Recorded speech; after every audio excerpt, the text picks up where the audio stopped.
For the first time on this podcast, I have a guest returning, Daniele Bolelli.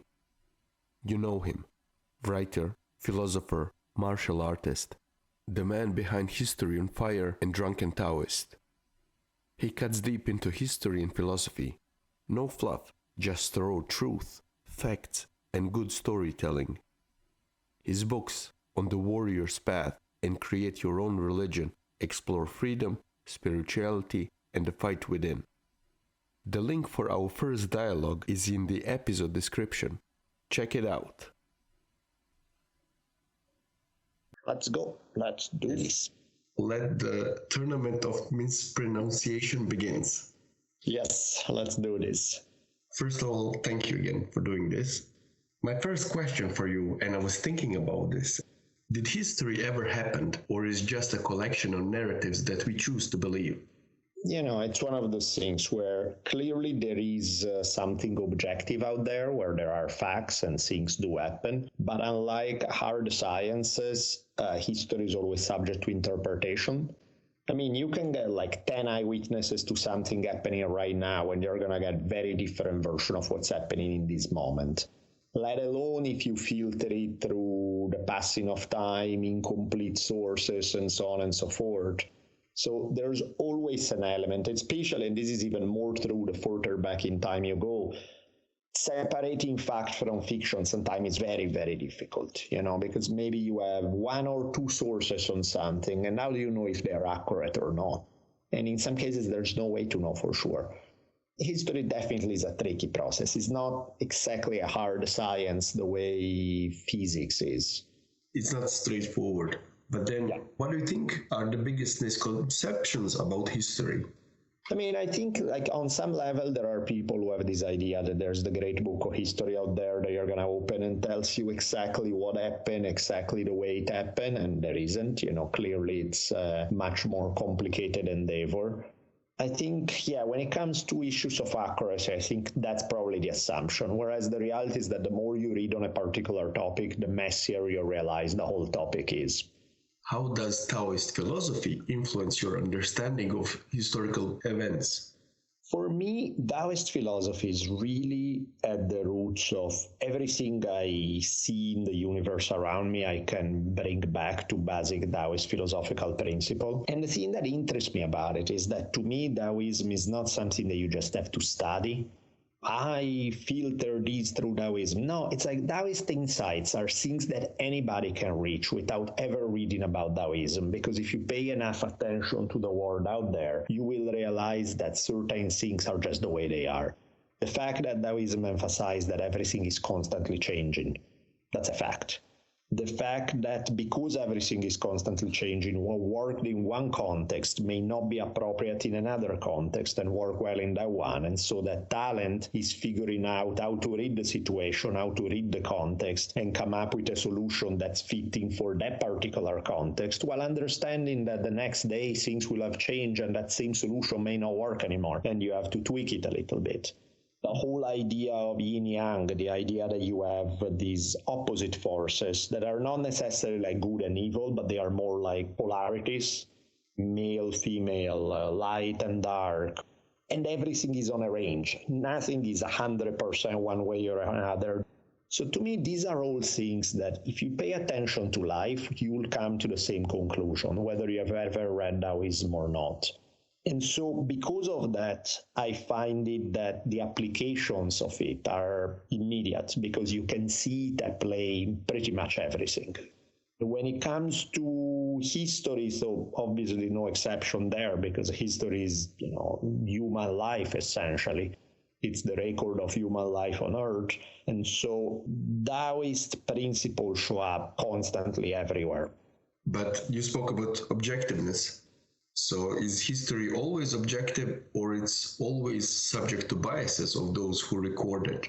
And I think there are two biases in history. And one, it's avoidable and one is not. The one that's avoidable is a dishonest bias. It's the bias of I'm going to twist the facts because there's a conclusion that I want to reach. I have a political or an ideological agenda I want to reach, and I'm going to twist the facts to fit my conclusion. That's dishonest. you can avoid it. There's definitely a way to spot it in sources where it's like, well, of course, this guy is writing this is because he wants to get to the, of course, the Roman senator want to say that Rome is great, that kind of thing.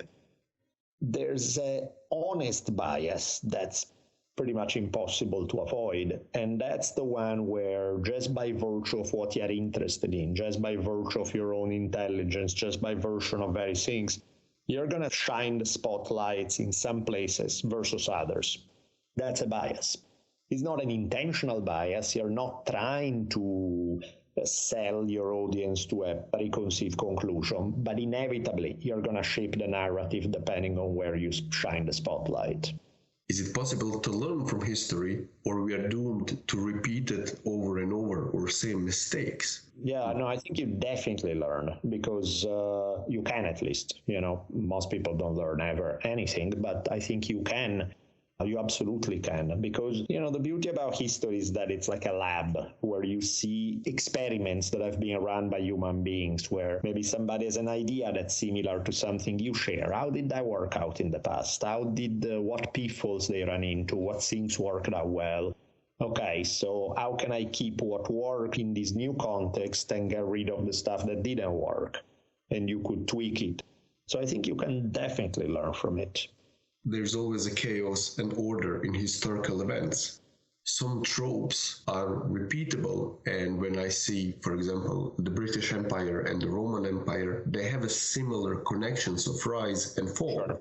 If I see now European Union or United States of America, it's the similar tropes that are coming. So are we witnessing a fall of Western civilization then?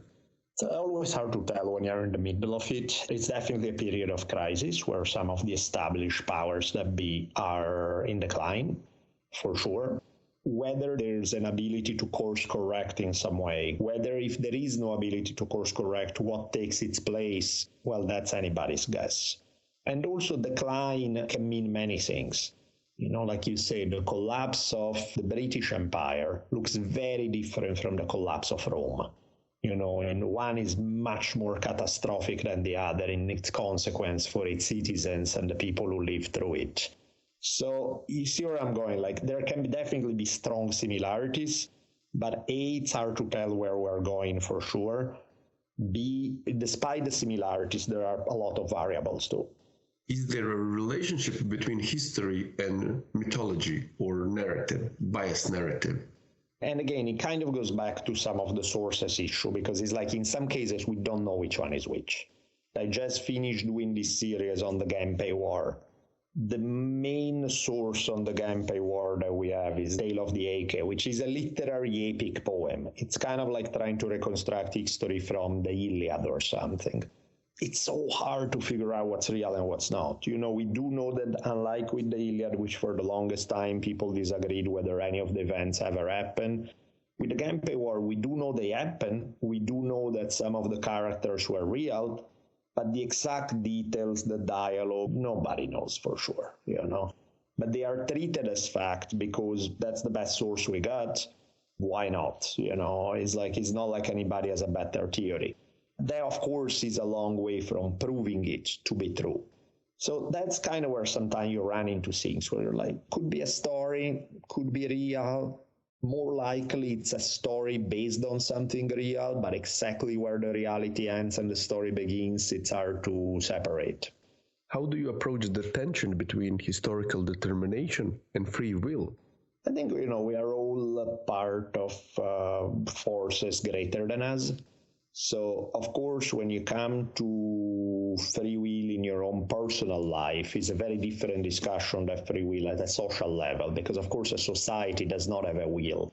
Elections are a very poor substitute for actual free will, the way you have it as an individual. So I think that's where it gets a little messier, because these larger forces sometimes have a life on their own. I mean, right now, most people in the West realize that we are not heading in a good direction, and yet there's no real path to change it. So you do feel that you are on the Titanic heading for the iceberg, and no one has an idea how to shift the direction and avoid it. I think free will makes a lot more sense at an individual level than at a social one. So let me rephrase the question. Can historical events be seen as manifestation of collective consciousness or spirit of society or civilization? I think like things happen because of a variety of things. There are many, many factors that go into shaping something happening. In some cases, is nobody really making a choice. It's almost you fall into a situation by inertia. In some cases, you have the powerful individual who makes a choice, where really the one individual can tweak big social events. In some cases, you see a strong enough force of a big enough minority of people who are pushing in a certain direction. So I think the variety there is almost endless in terms of what shapes the outcome of certain movements. So what are your thoughts on concept of quote-unquote great men of history? It does happen. I mean, of course, it does happen not just out of somebody being amazing and perfect. A lot of it is being at the right place at the right time. And then your particular impact as an individual will be disproportionate to your size in the world because you are there at the right place at the right time. If you shoot the bullet that started World War I, you have a gigantic impact on world events.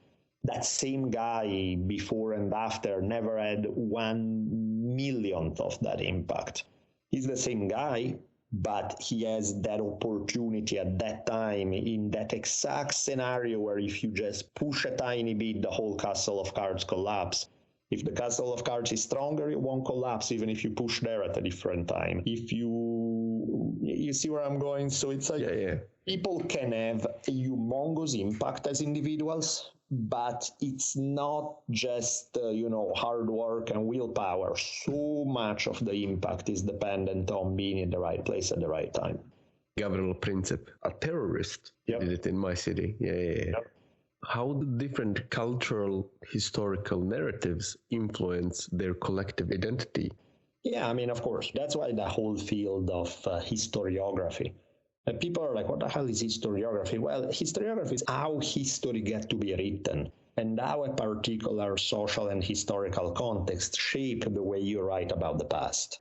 So if somebody looks at how people were writing about slavery in the mid-1850s, it's very different from the way people were writing about slavery in 1910, and it's very different from 1960, and it's very different from today. The social context in which authors write shape to a very large degree the way they are going to tackle a subject, the way they are going to interpret a subject. Is it possible to find truth in history, or we are always finding interpretation of history? Yeah, I think it's always a mix because you are taking raw data, but it goes through a human filter. It's not exactly objective the same way as 2 + 2 = 4 objective, because 2 + 2 = 4 regardless of whether there's a human there to observe it or not. Whereas when it comes to telling stories about the past, there are objective facts, assuming that we can get to them, and then there's the human filter of interpretation. What is the role of forgotten or suppressed history in shaping our present? Yeah, and I think that's where it gets really tricky because in some cases, just because vast majority of people may have no knowledge of a certain historical event does not mean that their lives are not shaped by it. Or in some cases, their lot in life is largely determined by it. And because, for many people have very short historical memory, so many people have no idea how or why they are born in a particular context. But that history would probably provide a certain perspective.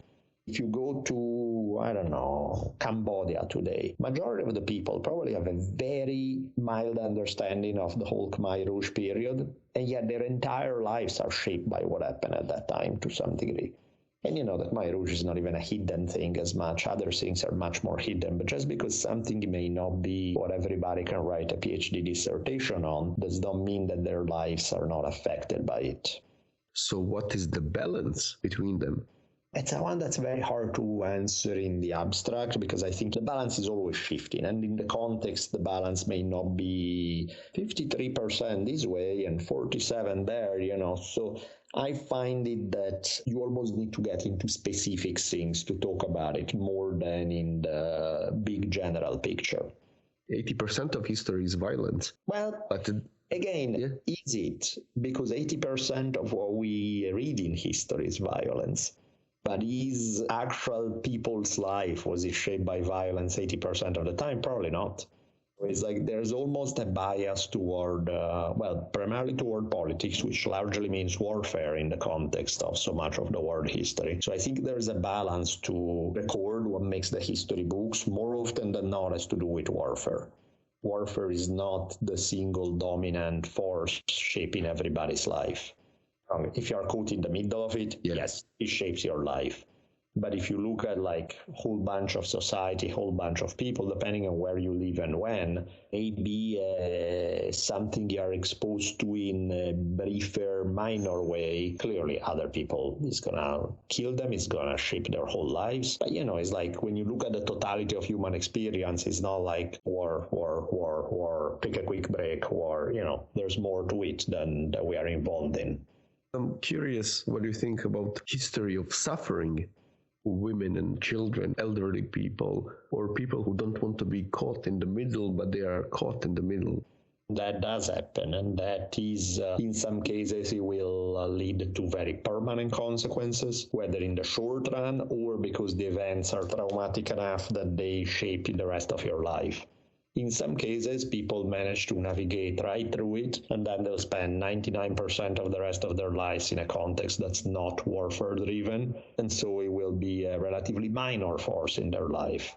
It depends on which war, which people, which particular experience. Can history be a guide to the future, or is it a recording of the past? No, it definitely can be a guide. Otherwise, to me, it's like, what's the point? What, you're just going to memorize stuff? Unless you learn from it, why are we even doing it, What is your perspective on cynical idea of history? In the sense of feeling like, what's the point? Is all doom and gloom anyway?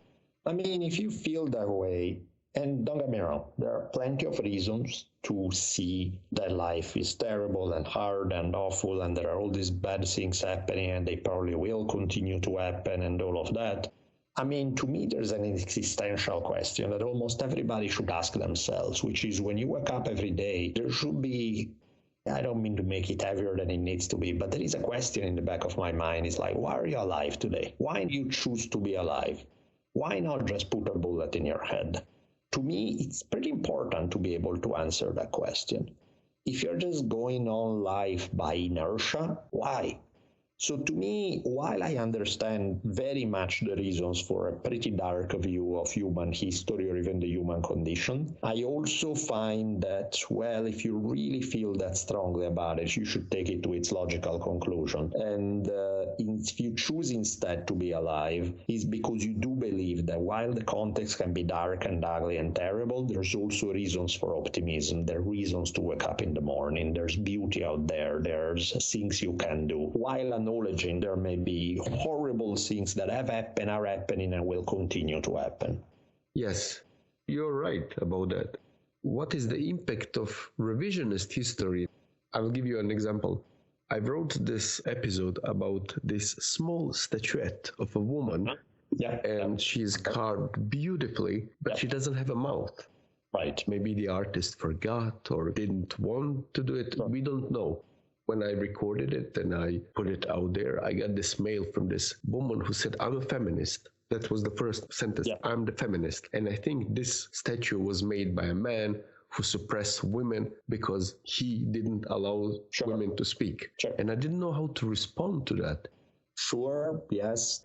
Nobody knows. So it really tells more about the person interpreting than about the thing in a way, because the thing can be interpreted realistically in 100 different ways. So the one you choose to settle on, say something about your life, where you're coming from. That goes back to the historiography thing, right? Who you are and the context that you live in shape the way you interpret evidence. this mail took a while for me to respond, and whatever I responded was wrong, because also I'm a man who tells her stuff. Yeah. And in the end, I didn't know what to do. So I said, okay, well, that's your thing. Make your own podcast. In a friendly way, but yes, that's kind of how it is. Like, to me, there are cases where, I'll ask questions in class and there's a clear right answer. My approach tends to be, there can be multiple answers that have different degrees of truth. I'm interested in all of them, whether I agree or not with its conclusion. Is like, okay, what do you see in this? Why do you think that is? Oh, that's interesting. Now, if you are aggressive about saying this is the truth, I'm like, how the hell do you know? No, you don't know whether this guy was trying to suppress women. You don't know that. Is it an interesting theory? Sure it is. And you have something there to run with it. But of course, nobody knows the truth of what really happened there. Oh, by the way, the game that you recommended me, I became obsessed with it. Primal. Oh, Far Cry Primal, yes. I had to delete it because it took a lot of time of my life. Didn't play games till you recommended that, and then I played Assassin's Creed, and then I had to delete everything. Yeah. What role does collective memory play in the construction of national histories? I think what you bring up is interesting because it's not just even about history, it's about all of life. There are things that happen to us, there are things that we do in the world out there that's external from interpretation. Those are like objective facts. But the stories we tell ourselves, the interpretation of life as we experience it, completely and purely dramatically shape our perception of everything around us, the way we're going to respond, and everything else.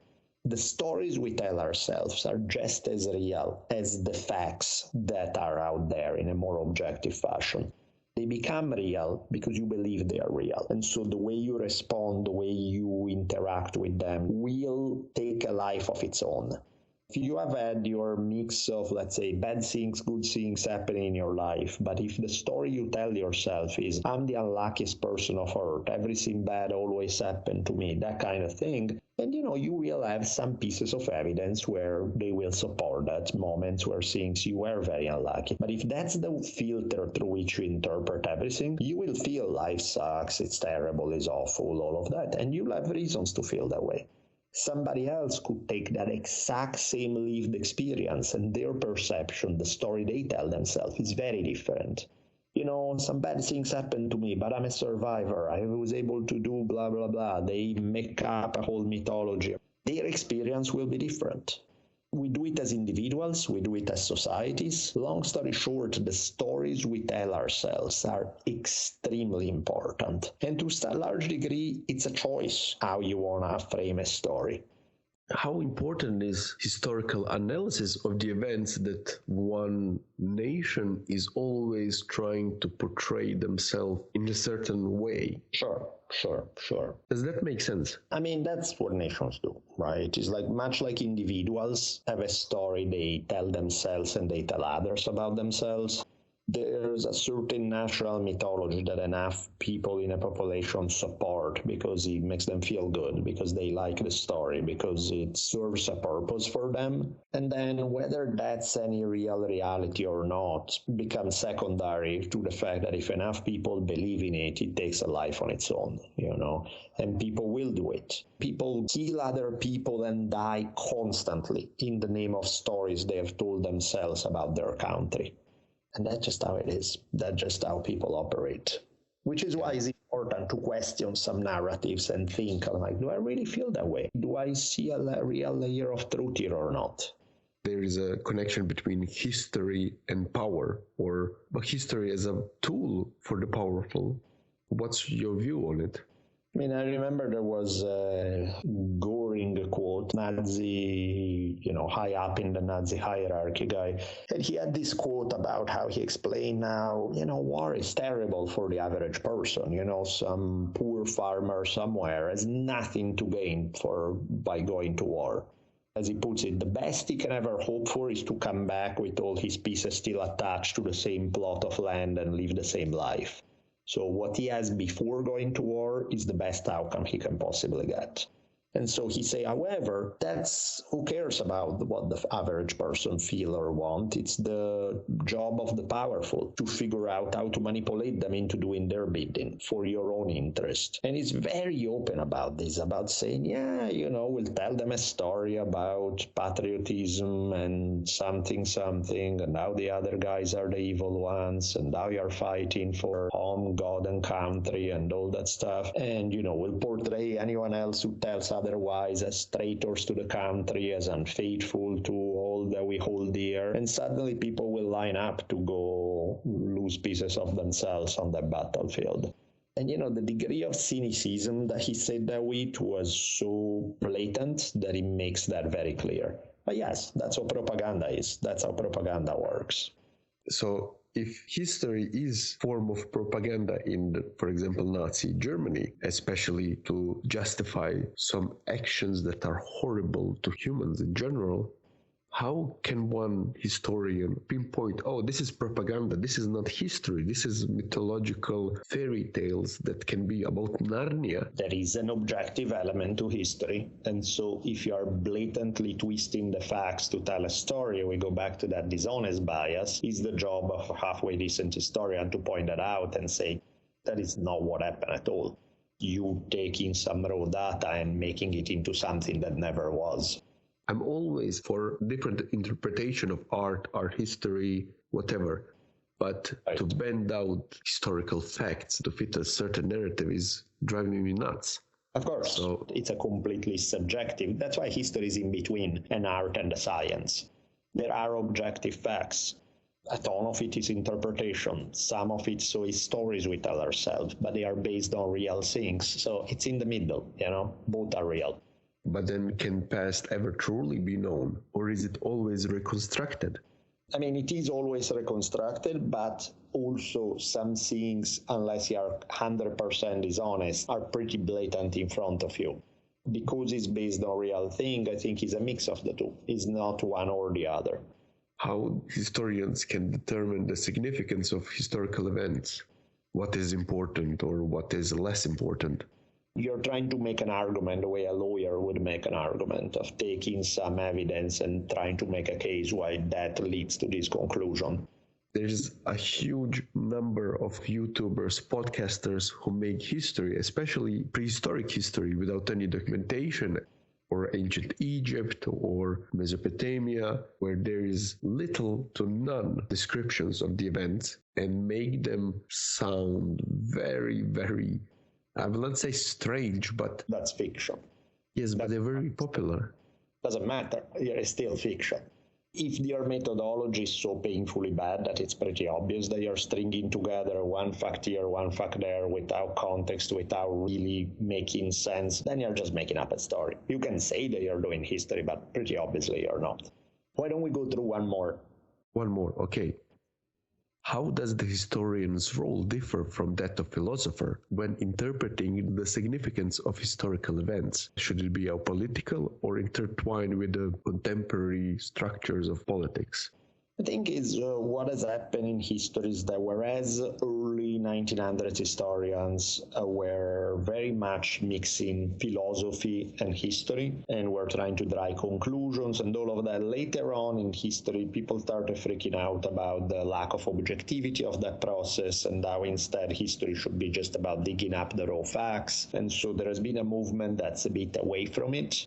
Of course, it's problematic because in doing so, you give up some of the things that people find most interesting about history, which is the big conclusions that people draw. So I think that's not necessarily the greatest move, because while it's important to emphasize the objective facts, because otherwise, as you say, you are going to leave the ground open to some barely historian, painfully bad popularizers who just run with it because it fulfills a need. What conclusions do we draw from it? And if regular historians don't do it, somebody else will. So I think it's totally doable and important to do both. But again, the more philosophical conclusions need to be grounded in a pretty strict methodological approach to history. Thank you very much for doing this, Daniele, and I hope we will repeat this. Sound like a plan? Yes, okay, bye, ciao. Ciao. This concludes this episode. I want to thank you for joining and listening. I hope we inspired you. I hope you learned something.